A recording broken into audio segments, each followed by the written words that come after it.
Assalamualaikum, jumpa lagi dengan Bu Indah pada pelajaran fisika. Pada pertemuan hari ini kita masih membahas bab 2 tentang besaran dan pengukuran untuk fisika SMA kelas 10. Pada pertemuan sebelumnya kita sudah membahas besaran dan satuan dalam sistem SI. Dan kemudian kita juga sudah belajar notasi ilmiah dan angka penting. Pada hari ini kita akan belajar tentang pengukuran. Adapun tujuan pembelajarannya yaitu peserta didik mampu menggunakan alat ukur fisika dengan teknik yang tepat untuk suatu penyelidikan ilmiah. Sebelumnya, kamu telah mempelajari pengertian besaran fisika, bukan? Besaran fisika yaitu sesuatu yang dapat diukur dan dinyatakan dengan nilai. Lalu, apa itu pengukuran? Pengukuran adalah suatu kegiatan membandingkan nilai suatu besaran dengan besaran lain yang ditetapkan sebagai satuan. Lalu, bagaimana cara mengukur nilai suatu besaran? Untuk mengukur besaran fisika, kita memerlukan alat ukur. Sebagai contoh, panjang dapat diukur dengan beberapa alat ukur seperti mistar, jangka sorong, dan mikrometer sekrup. Mistar atau penggaris. Mistar atau penggaris merupakan alat untuk mengukur panjang yang biasanya terbuat dari bahan plastik, kayu, atau logam. Nah, pada umumnya, skala terkecil mistar adalah 1 mm. Perhatikan pengukuran panjang ruas garis AB dengan menggunakan mistar berikut ini. Berdasarkan gambar di atas, kita memperoleh panjang ruas garis AB adalah 3,5 cm. Cukup jelas ya? Kemudian kita akan belajar jangka sorong. Jangka sorong merupakan alat untuk mengukur panjang yang lebih teliti atau presisi daripada mistar. Adapun skala terkecil dari jangka sorong adalah 0,1 mm atau setara juga dengan 0,01 cm.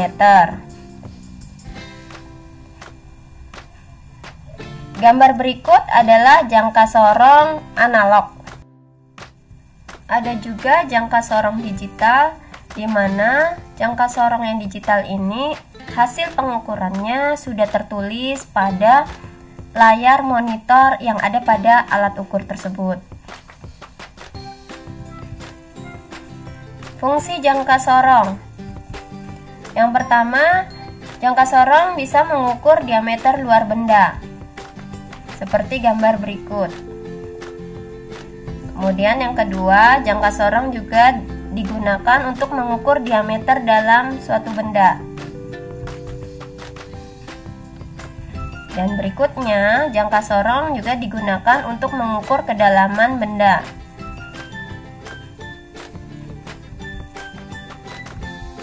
Bagaimana cara membaca hasil pengukuran jangka sorong? Ibu langsung memberikan contoh soal ya, Nak. Dinda dan Enda melakukan pengukuran diameter tabung dengan jangka sorong. Hasilnya terlihat seperti gambar. Diameter tabung hasil pengukuran adalah berapa sentimeter?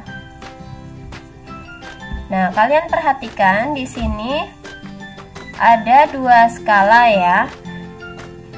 Untuk angka-angka yang berada di atas, ini disebutnya skala utama. Sedangkan angka-angka yang berada di bawah, itu disebutnya skala nonius. Nah, untuk membacanya, kita tentukan dulu besar dari skala utama. Skala utama Ibu singkat dengan SU. Nah, cara membaca SU atau skala utama yaitu pertama, perhatikan angka 0 yang ada pada skala nonius. Coba kalian perhatikan angka 0-nya. Ini ya yang sudah Ibu tunjuk. Kemudian Ibu beri tanda lingkaran merah. Ibu ulangi angka 0 yang ada pada skala nonius. Ini ya, lingkaran merah. Kemudian yang kedua, lihat garis yang berdekatan dengan angka 0 tersebut. Kalian perhatikan garis yang berdekatan dengan angka 0. Karena kita sedang membaca skala utama, berarti kita lihat garis yang di skala utama. Yang dekat dengan 0 yaitu garis ini dan ini. Ibu beri lingkaran biru yang ini dan yang ini lingkaran hijau. Cukup jelas ya. Kemudian yang ketiga, pilih garis yang letaknya sebelum angka 0.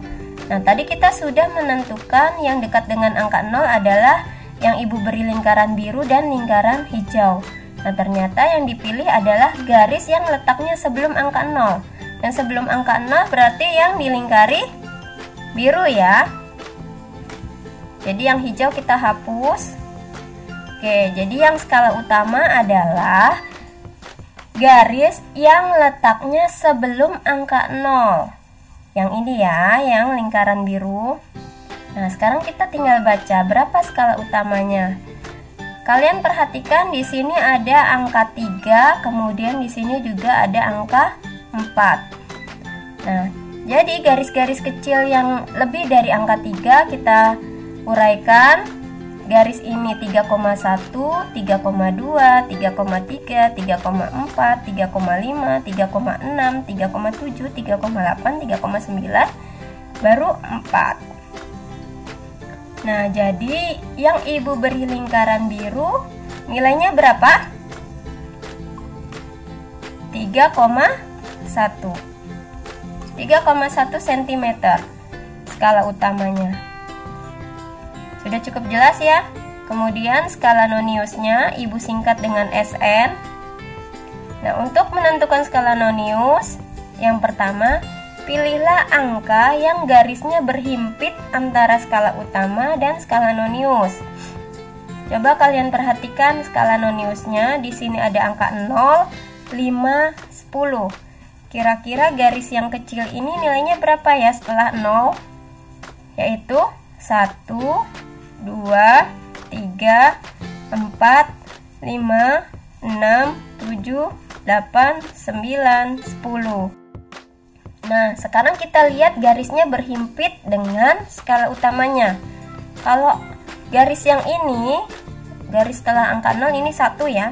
Garis 1 ini garisnya dengan skala utamanya patah, jadi tidak lurus, jadi tidak berhimpit ya. Kemudian yang angka 2 juga tidak berhimpit, angka 3 juga tidak berhimpit, 4 tidak, 5 tidak, 6 tidak, 7 tidak, 8 tidak, masih terlihat patah ya ini garisnya dengan yang garis atas. Nah, yang terlihat lurus adalah di angka atau di garis 9. Coba perhatikan garisnya, sangat lurus dengan skala utamanya. Seperti itu. Jadi skala noniusnya terletak di garis yang ini. Ibu beri lingkaran merah. Nah, nilainya berapa tadi sebelum 10? Yaitu 9. Kemudian cara yang keduanya, lalu kalikan dengan skala terkecil jangka sorong, yaitu 0,01 cm. Oke, kita kalikan angka 9-nya dengan 0,01 cm. 9 dikali 0,01 hasilnya 0,09 cm. Nah, hasil pengukurannya, caranya kita misalkan X ya. X sama dengan SU ditambah SN. Maka X-nya sama dengan SU-nya tadi kita peroleh 3,1 ditambah SN-nya 0,09. Jika kalian bisa langsung menghitungnya, boleh, atau kalian bisa gunakan susun ke bawah, dicoret-coretan ya. 3,1 ditambah 0,09. Ingat kalau ada koma, susun ke bawahnya komanya harus sejajar. Kemudian dijumlah, kita hitung dari angka yang paling belakang, 9, 1 ditambah 0 1, 3 ditambah 0 3. Oh, maka hasil pengukurannya X sama dengan 3,19. Satuan dari jangka sorong ingat yaitu cm. Kita bisa simpulkan, jadi diameter tabung hasil pengukuran adalah 3,19 cm. Cukup jelas ya, Nak? Kemudian yang berikutnya Ibu akan membahas alat ukur yang bernama mikrometer sekrup. Mikrometer sekrup merupakan alat untuk mengukur panjang suatu benda yang lebih teliti daripada mistar dan jangka sorong tadi. Nah, skala terkecil dari mikrometer sekrup adalah 0,01 mm. Jadi lebih kecil ya dari jangka sorong dan mistar tadi. Tentunya alat ukur ini lebih teliti dibanding kedua alat ukur tadi. Nah, ini gambar dari mikrometer sekrup. Fungsi mikrometer sekrup yang pertama mengukur ketebalan suatu benda, misal tebal kertas. Berikut gambarnya. Kemudian yang kedua mengukur diameter kawat yang kecil. Nah, seperti ini. Lalu bagaimana cara membaca hasil pengukuran dari mikrometer sekrup? Ibu langsung berikan contoh soal ya, Nak. Gambar di bawah menunjukkan pembacaan skala mikrometer sekrup yang digunakan untuk mengukur diameter luar tabung kayu. Gambarnya seperti berikut. Kemudian pertanyaannya, diameter luar tabung kayu tersebut adalah berapa milimeter? Nah, di sini kita tentukan dulu skala utama dan skala noniusnya. Skala utamanya yaitu yang bagian depan, yang Ibu beri tanda kurung ini ya. Ini disebut skala utama. Kemudian skala noniusnya yang bagian samping, yang ini. Nah, skala nonius di sini juga bisa disebut sebagai skala putar, karena memang cara pakainya dengan diputar. Kita tentukan skala utamanya. Lihatlah garis terakhir yang dekat dengan skala nonius. Coba kalian perhatikan. Skala noniusnya yaitu bagian ini. Nah, garis yang dekat yaitu untuk skala utama adalah yang Ibu tunjuk ini ya. Ibu beri lingkaran merah. Nah, ini garis yang dekat dengan skala nonius. Nah, jadi ini skala utamanya ya. Kemudian cara membacanya bagaimana? Kalian lihat yang pertama di sini ada angka 0. Ya, ini 0. Kemudian garis yang kecil ada di bawah ini jadi berapa ya? Sebelum angka 1. Jadi ini adalah 0,5. Nah, setelah 0,5 yang ini adalah 1. Nah, yang bawah jadinya berapa? 1,5. Nah, setelah 1,5 yang atas dibaca 2. Nah, setelah angka 2 sebelum 3 2,5. Kemudian 3. Kemudian setelah 3 itu 3,5. Kemudian setelah 3,5 itu 4. Nah, setelah 4 4,5. Nah, jadi lingkaran merah tadi yang menunjukkan skala utama besarnya yaitu 4,5. Kita tulis ya, 4,5 mm. Jadi yang namanya skala utama di sini kelipatannya selalu 0,5 ya. Kemudian kita tentukan skala nonius atau skala putarnya. Perhatikan garis-garis yang ada di samping. Yang ini ya. Caranya, lihatlah garis yang lurus dengan garis skala utamanya. Garis skala utama kan tadi yang ini ya nak. Nah yang lurus ini lurus sekali, ini berhimpit sekali garisnya. Nah cara membacanya bagaimana? Di sini garis sebelumnya ada angka 10, kemudian di atasnya ada angka 15. Jadi garis yang kecil ini setelah angka 10 adalah 11, 12, 13, 14, 15. Jadi garis yang lurus ini kita baca dengan angka 11. Kemudian lalu kalikan dengan skala terkecil mikrometer sekrup, yaitu 0,01 mm. Nah 11-nya dikali 0,01 mm, maka hasilnya 0,11 mm.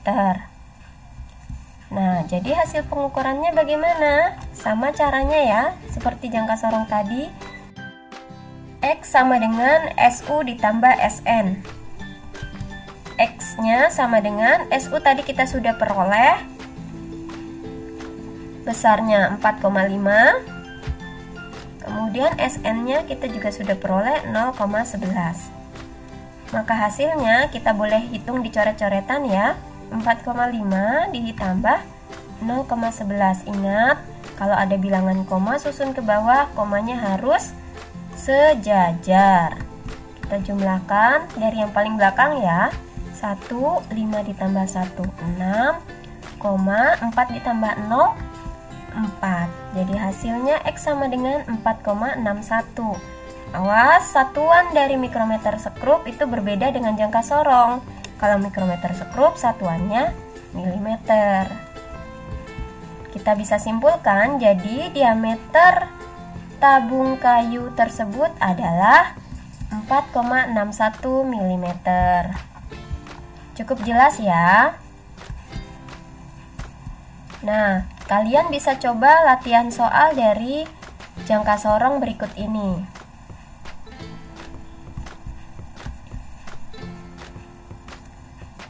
Dua soal ya Ibu berikan. Kemudian kalian juga bisa coba latihan soal untuk mikrometer sekrup di soal nomor 3 dan soal nomor 4. Dua soal lagi ya, jadi total soalnya ada 4. Silahkan mencoba. Nah, pesan Ibu untuk pembelajaran jarak jauh: pertama, amati dan pelajari materinya, kemudian catat materi dan kerjakan tugasnya, foto catatan dan tugasnya, dan jangan lupa kirim tugasnya tepat waktu. Terima kasih, semoga materi pelajaran hari ini bisa kamu terima dengan baik. Dan jangan lupa subscribe channel YouTube Ibu agar tidak ketinggalan video materi berikutnya. Wassalamualaikum warahmatullahi wabarakatuh.